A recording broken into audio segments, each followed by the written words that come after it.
group. Voices were enthusiastic, and they are all government too, but then I took the opportunity that there was a conference in Trieste, which was the anniversary of the 1978 law in Italy, which that law forbids people being hospitalized and should all be treated or supported in society. So Italy had a more advanced way of thinking, and as a social psychiatrist I can confirm that ambulatory care is much better for patients than get them out of their normal lives and in secluded situations which hospitals basically naturally are. It's not, you can't in some cases do without, but I expected a more positive attitude in Trieste, and we had held in the big audience as our story about what we have met voices who never became patients, and they were interested listening. And then the most interesting of this conference was to meet 3 people. We didn't know them at the time, and that was Alec Jenna, who was the psychiatry professor from Sheffield, and we met Alan Topor, who came from Sweden, and we met you, who came from the UK, also in Manchester you were working. And so that was the main step, I think, to get people interested instead of only criticizing, but interested. And especially you started to be more interested than the others even, because you started to visit us and wanted to see what it was all about in Holland, and you took 3 friends with you who came and have a look how things were going, and you invited us to come to England, and so we made a tour in Liverpool, Manchester, Leeds and Sheffield, and had to speak 9 times in 1 week, which was a lot, I must say. We were trembling in our beds after that time. But we also took, and I think that was a good idea, took with us the chair of resonance, so the organization for voices, because the chair of resonance at that time was a non-patient voicer, and she could tell quite clearly about her experience of hearing voices, and was more convincing than we could tell that she existed, hearing voices, and she could tell quite normally about her experience, which makes more an impression than I telling about. It's always better that the people themselves, and that's in the whole emancipation process, people have to do it after all themselves to get another attitude in society. And the attitude is still in the whole of society that hearing voices is a sign of madness and the symptom of schizophrenia, which is over 100 years, what we told, already the ID, but the ID isn't right. There are many other categories of illnesses like dissociative disorders and borderline disorders, which also hear voices but have nothing to do with the illness of schizophrenia. So you see, we widened up our experience with hearing voices. So you went to these 9 meetings, and what was your reaction? What was the response to this message? A new country? Did people get it? I mean, did you feel people understood what you were talking about? No. In England we went, and the people were. You organized in England a number of meetings, the 9 I just told, and there were a lot of people hearing voices, and social workers and psychologists, I think, mainly. Psychiatrists in general didn't show up in these things, and that kept for years. They're so bound to their own idea that it takes long to change their interests. And in England they were very much interested because we were then invited later on, I think by Ron was one of the first who took up the possibilities of hearing voices has not only a possibility to accept and to cope, but for him it was also the sign that it has meaning. So he worked out his own voices with the help, I think, of you, who had formed a hearing voices group, and he was one of the first. He was one of the members of this first hearing voices group in Manchester, but other friends also supported him in getting his life back, you could say, because he had been 8 years in psychiatry, up and down, out and in, and as a revolving door patient, but always under medication. So he was much supported by Mike Grierson, you and two others, I now have not the Terence, names, McLaughlin, and Terence McLaughlin and Julie. And so he started to get his own life back, and that took quite some years. So we also learned it's not easy when you have been out of society for 8 years to get back into society. You also lose your own social abilities. He was not used anymore to go and sit at a dinner with other people, and so all kinds of going on a travel with a bag.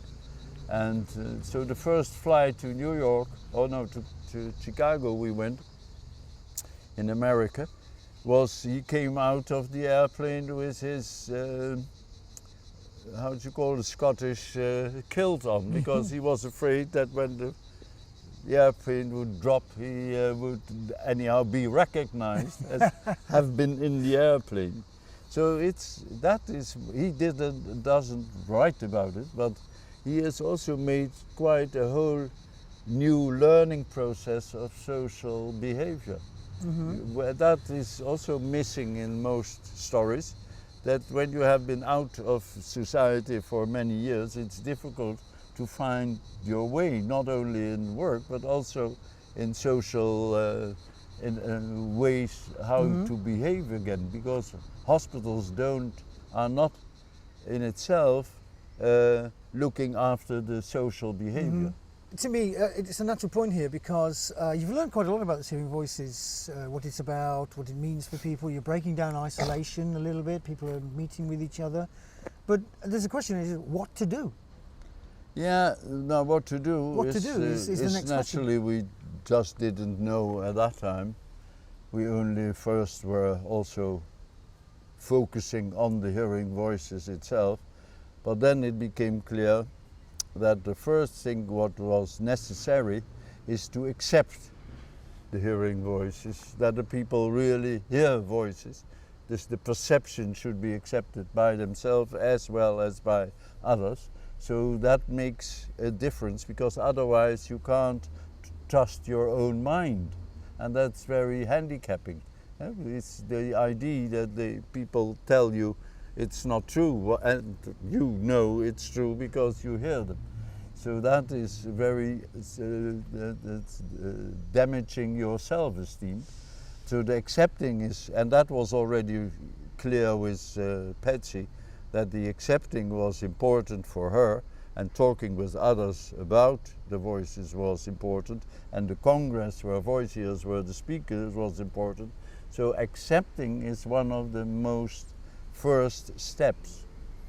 The making sense came later, that it has a relationship, that the characteristics of the voices has a relationship with what a person has experienced in his life came a lot later, in fact. We first had then discovered that it was related to traumatic experiences, but how this relation was much later discovered. Okay, so in the beginning then it's like reducing anxiety about the voices, people are more comfortable with this, maybe develop more shorter-term coping ways. They told us coping ways. Coping ways, you can do this, you can do that, don't do this, don't do that.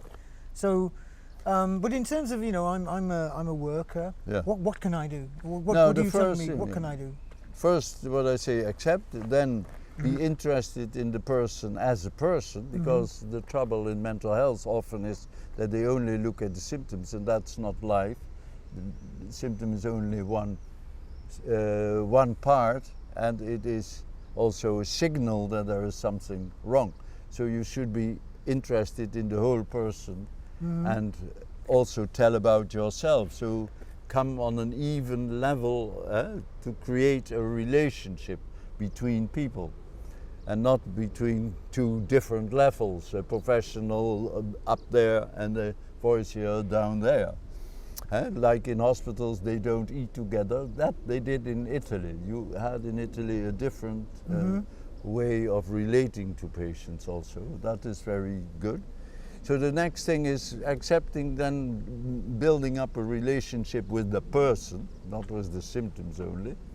And they learned us different coping strategies to get more control over their voices. Control, like you can say, not now, but in half an hour I will listen, or not now, but tonight. We have an hour and we take time to listen to the voices. So never try to get rid of the voices right away, but first get more control. And by telling about voices, people also get less afraid of them. That's in all things in the world. When you have some difficulties, telling about will not solve the problem, but will reduce your anxiety for the problem. That is what the telling about, communicating does in all kinds of problems. And Bentel and Haddock had at the time already did experiments with focusing. That reduced the anxiety of voices for their voices. So in that sense, that was not coping, but that was the first thing is reducing anxiety, getting more control. And then you get to the interview to see how is the relationship, what has happened to the person. And there we developed this interview. Okay, the interview. Tell me more about the interview. The interview started with this questionnaire, which I told just this 30 questions, and then we build it out a little bit, because when you interview people, you hear different new things. And then we discussed, is that relevant and why is that relevant? So we build up an interview, and we started a research comparing patients in a bigger number with non-patients. Not very big number, but it's a research of 50 people, comparing them between voice-hearers who became patients, schizophrenic patients, as well as dissociative disordered patients. So we then discovered, as a result, that all these three groups have the same experience, only the patients are afraid and the non-patients are not afraid. The patients use passive coping strategies like walking away, trying to give their attention to something else, while the non-patients were more active in the sense of selective listening. They listened to the voices when the voices said something positive and helpful or worthwhile, while they don't listen to voices that are just. And when you do that, those other voices also become less powerful. The trouble with patient voices is that they are so afraid of their voices that they listen mostly to the negative one. And that's learning yourself the wrong side. You should learn the positive. And you can invite the positive voice to help you cope with the negative voice. And so there are a number of coping strategies. And after that you get the relationship with what has happened in your life. We developed a method which is published mainly in Making Sense of Voices. We developed an instrument. We had already the interview. Then we have this instrument of making a construct. And the construct is that the identity of the voices and the characteristics of them, like age, sex, way of speaking, they relate to persons involved in the traumatic situations and were part of the trauma. and the content and the triggers are related to what people have kind of problems still with their what has happened. A person who is sexually abused can have difficulties because he always is more alarmed when intimacy is there, so you have to get a new idea about intimacy, because naturally it's held back all, which is not nice to develop yourself in intimate relationship, and are handicapped because you're not free in that. But then you have to free yourself from the conflicting emotions that you might have been guilty, because why has it been so long time you were, but they don't realize that they were absolutely powerless because they were much too much dominated by the people who, by the adult. And so you get a whole system of interaction, and there are many characteristics of the voices that point to what has happened in the life. And the nice thing is, in this method you have 5 issues: identity, characteristics, history, this time when it started and what has happened, triggers in now and then, which emotions or situations trigger the voices, and content, what do the voices tell. And the 6 is also the use, what has happened in the younger years, because many voices have had traumatic experience when they were rather young, not all, but quite a lot. So that number, and then you see in each of these issues, you see characteristics pointing to the traumatic experience. So this is sexual abuse, you will have the identity will be the person who raped them. The characteristics will also describe that person, his age and the thing, etc. And then when you have for one voice or 2 voices, then the second might be the one they told they were raped and didn't believe them. So were only angry that he tells such awful stories. That they think parents have sometimes not accepted for their children. And it's difficult when a 7-year-old comes to you and say, the priest has been sexually touching me. So then the mother might say, oh, don't do such naughty thing, don't talk about it, you're a naughty girl. They turn the thing around. It's because they don't like to believe that it's really happening. And it's really happening. And that's one of the things that rape is protected in this world, because the first you tell don't mostly believe it. Don't want to hear it. And that makes that you think that you get guilt feelings. What did I do that I did not manage to cope in another way, to some stop anger it? too, I should think. And some anger too. Guilt feelings, anger, and shame also that it has happened, because it's different from your friends. And so, and shame about the feelings, because sexual rape also might provoke sexual arousal, because the body does just react. And that is our conflicting emotions you have to learn to cope with by talking about them and compare